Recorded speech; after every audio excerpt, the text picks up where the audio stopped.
আল্লাহ তার কুদরতি শক্তি দিয়ে তাকে বাঁচিয়ে রেখেছে। আমি যে তথ্যপত্র শুনেছি লোম শিহরিত হওয়ার মতো, যে শেখ হাসিনার আশপাশে বিশ্বাসী লোকেরা বিশ্বাসঘাতকে রূপান্তরিত হয়েছিল। আমি জানি না এই তথ্যের সারবস্তু কতদূর, কিন্তু যা শুনেছি তাতে আমি আতঙ্কিত। আল্লাহ হেফাজত করুন, বঙ্গবন্ধুর কন্যাকে নিরাপদ রাখুন যেখানে যে অবস্থায় তিনি থাকুন। আমার আলোচনার নির্যাস পেয়েছি আমি একজন বিদেশি সাংবাদিকের কাছ থেকে। ওই সাংবাদিক বিভিন্ন দেশের গোয়েন্দা সংস্থার সঙ্গে বিভিন্নভাবে কাজ করে থাকেন। এভাবে তার কাছ থেকে প্রাপ্ত তথ্যপত্রের ভিত্তিতে আমি একেবারে নির্যাস ততটুকু নিয়ে কথা বলতে চাই। বিস্তারিত আলাপ করা যাবে না এই ভিডিও কন্টেন্টসের মধ্য থেকে। তিনি আমাকে সিম্পলি বলেছেন যে prime minister Sheikh Hasina survive miraculously. এর বাংলা দাঁড়ায় অলৌকিকভাবে শেখ হাসিনা বেঁচে গেছেন, খুব স্বাভাবিকভাবে তার বেঁচে যাওয়ার কথা ছিল না। এই সাংবাদিক কোনোভাবেই আওয়ামী লীগ পক্ষ অবলম্বী না, তবে একটা বিদেশি সংবাদ সংস্থায় কাজ করেন এবং এই সঙ্গত কারণেই তিনি বিদেশি কয়েকটা গোয়েন্দা সংস্থার সঙ্গে সম্পৃক্ত। এর একটি গোয়েন্দা সংস্থা পৃথিবীর অত্যন্ত পাওয়ারফুল গোয়েন্দা সংস্থা। সেখান থেকে বিভিন্ন সোর্স থেকে তার প্রাপ্ত যে তথ্য সেটা তিনি আমার সঙ্গে কিছু কিছু শেয়ার করেছেন। সেই কিছু কিছু শেয়ারের অংশটা নিয়ে আমি কথা বলতে চাচ্ছি।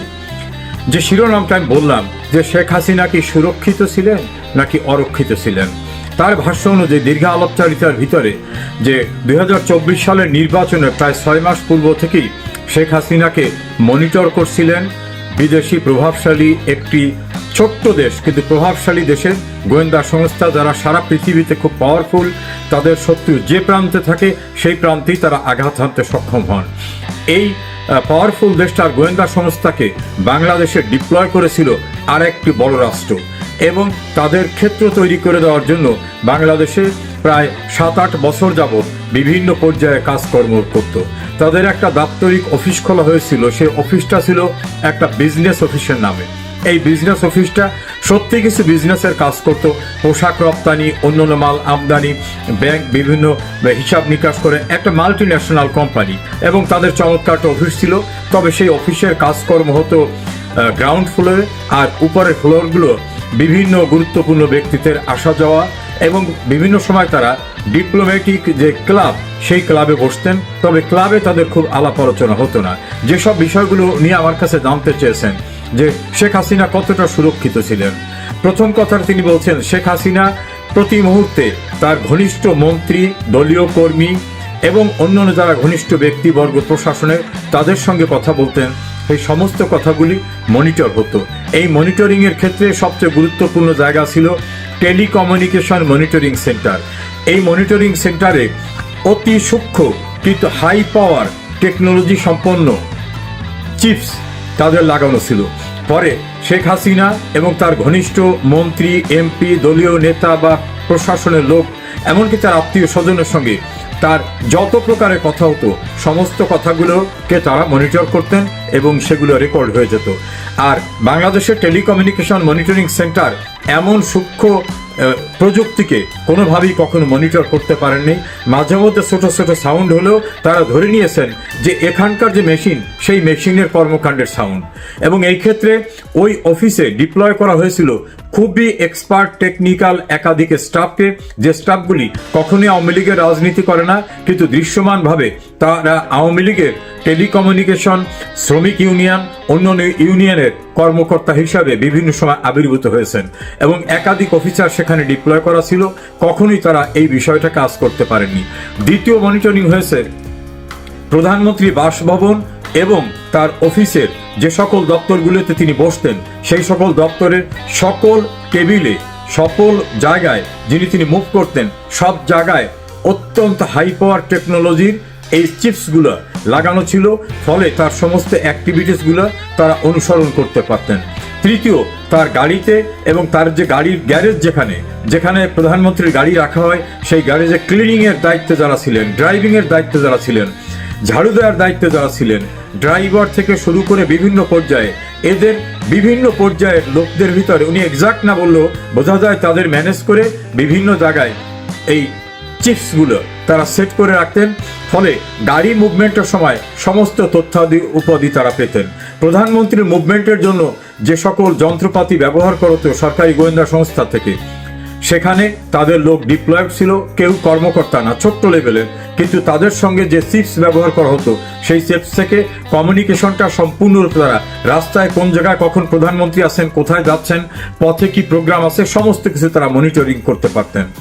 প্রধানমন্ত্রীর নিজ কার্যালয়ে যে ফাইলগুলো ব্যবহার করত, অর্থাৎ হার্ড যে ফাইলের ভিতর তাকে পেপার দিয়ে ফাইলটা তার সঙ্গে উপস্থাপন করা হতো, এই হার্ড ফাইলগুলোর ভিতরে সূক্ষ্ম পেপারের একেবারে দৃশ্যমান হবে না এমন চিপস ব্যবহার করা হতো।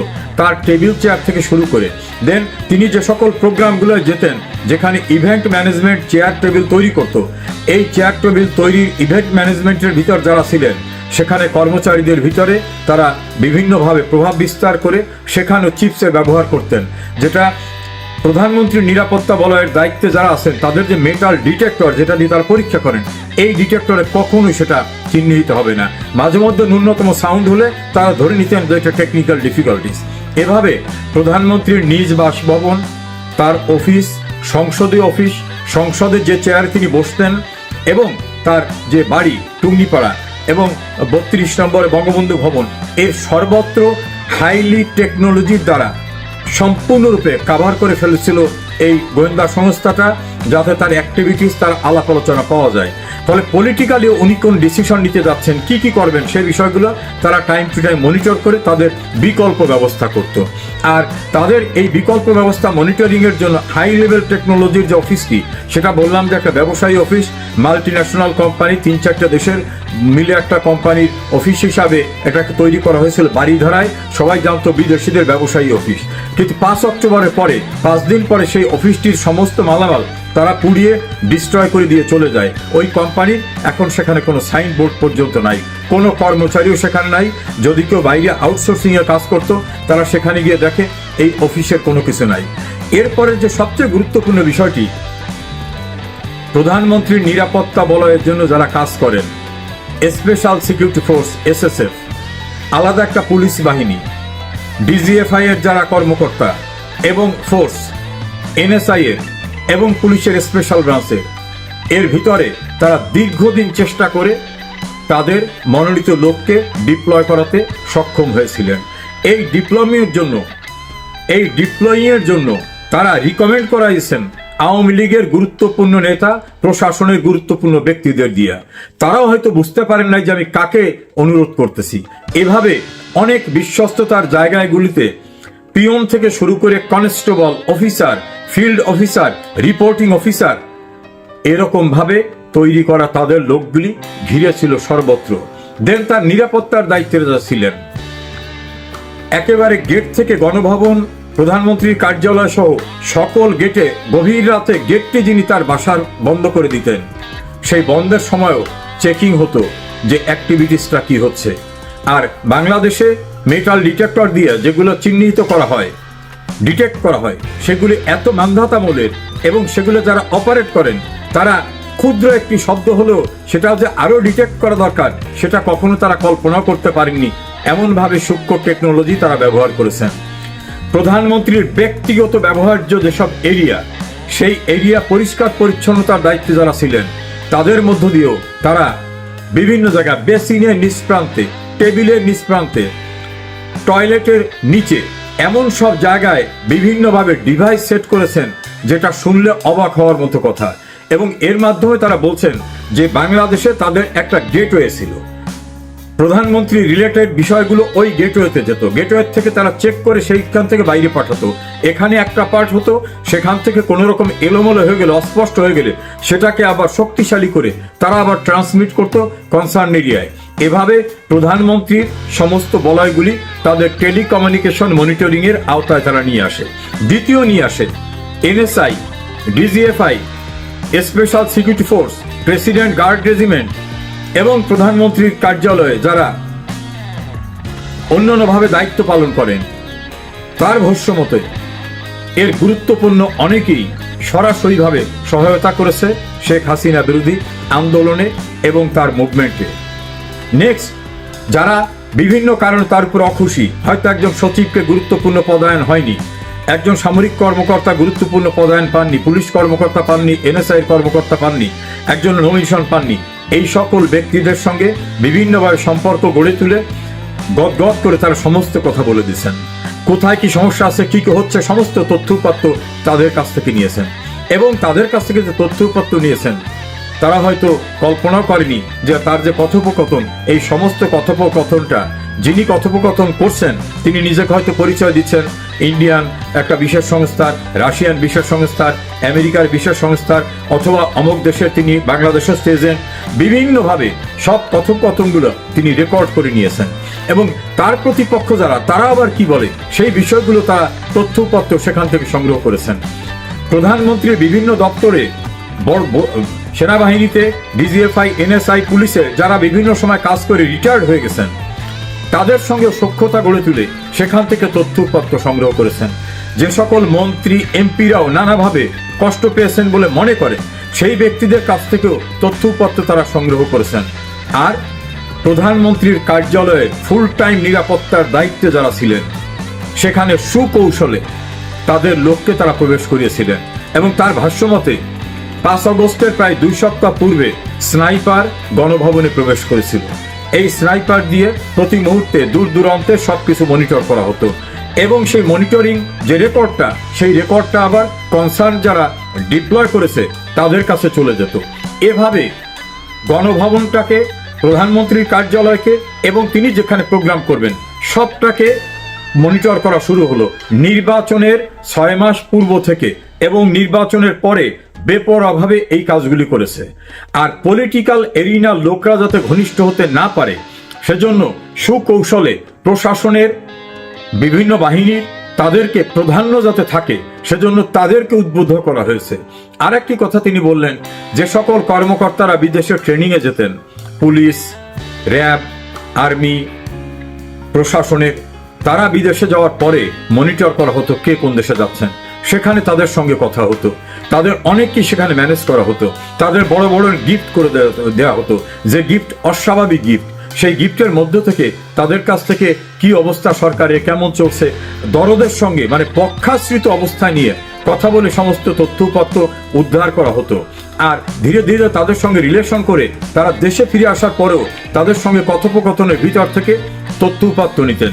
ছাত্র সংগঠনের ভিতরে একই কায়দায় দীর্ঘদিন ধরে এন্ট্রি আওয়ামী লীগের লোকদের ঢুকিয়ে দেওয়া হয়। একইভাবে প্রশাসনে, সিভিল অ্যাডমিনিস্ট্রেশনে, প্রধানমন্ত্রীর কার্যালয়ে, ডিজিএফআইএ, এনএসআইএ, স্পেশাল ব্রাঞ্চে এবং অন্যান্য জায়গায় এভাবে তারা তাদের লোককে সুকৌশলে ঢুকিয়ে দেয়। আমাকে প্রশ্ন করলেন যে আপনারা জানেন শেখ হাসিনার সময় যারা খুব গুরুত্বপূর্ণভাবে স্পেশাল ব্রাঞ্চের যে চিফ ছিলেন, তার আশপাশে যে সকল কর্মকর্তারা ছিলেন, তারা এখন কি অবস্থায় আছেন? আমি বললাম নিশ্চয়ই খারাপ অবস্থায়। বললেন না, অনেকেই খারাপ অবস্থা নাই। সেনাবাহিনীর ভিতরে অনেকেই খারাপ অবস্থা নাই, অনেকে নানা কারণে রিটায়ারমেন্টে পাঠানো হলেও তাদেরকে বিভিন্ন জায়গায় প্রোভাইড করা হবে বা প্রোভাইড করা হচ্ছে। এভাবে রাজনীতিতেও যে সকল ব্যক্তিরা বিভিন্ন রকম দূরবর্তী দৃষ্টি দেখে কর্মকাণ্ডে যেতে পারত, তাদের সম্পর্কে বিষিয়ে তোলার মতো বিভিন্ন রকম মেরুকরণে কাজ করত। এই যে একটা মেটিকুলাস প্রোগ্রাম যারা করেছেন তাদের ভিতর থেকে, ফলে প্রধানমন্ত্রীকে তারা অনেকটা ডিপেন্ডেন্ট করে ফেলছিল প্রশাসনের উপরে এবং বিভিন্ন বাহিনীর উপরে। এই বাহিনীর যারা শীর্ষস্থানীয় কর্মকর্তা, আমাকে যিনি কথা বলেছেন তার ভাষ্য অনুযায়ী এদের 90% প্রধানমন্ত্রী শেখ হাসিনার লোক ছিলেন না। এমনকি শেখ হাসিনা বাংলাদেশ থেকে বেরিয়ে যেতে পারবেন নির্বিঘ্নে, এটাও যারা মেটিকুলাস ডিজাইন করেছিল তারা এটা কল্পনাও করেননি। শেখ হাসিনাকে কোনোভাবেই দেশের বাইরে যেতে দেওয়া হবে না, তাকে ক্ষমতা থেকে এবং সহজ সরল ভাষায় বলা যায় দুনিয়া থেকে সরিয়ে দেওয়া হবে। আর তিনি চলে যাওয়ার পর কে কি করছে এটা তো জানার বিষয় না, এমন পরিকল্পনা ছিল। সে কারণে তিনি রিপিটেডলি বলছেন যে survival of Sheikh Hasina was meticulous and by the blessing of creator. তার ভাষায় ক্রিয়েটর, আমি বলবো যে আল্লাহর রহমতে অলৌকিকভাবে শেখ হাসিনা বেঁচে গেছেন। আরেকটা জিনিস তিনি বললেন যে উনি দীর্ঘদিন ক্ষমতায় থাকায় ওনার নিরাপত্তা বলয়, বিশেষ করে রাজনৈতিক নিরাপত্তা, প্রশাসনিক নিরাপত্তা, বিভিন্ন বাহিনীর নিরাপত্তা, এগুলোকে উনি ছেড়ে দিয়েছিলেন।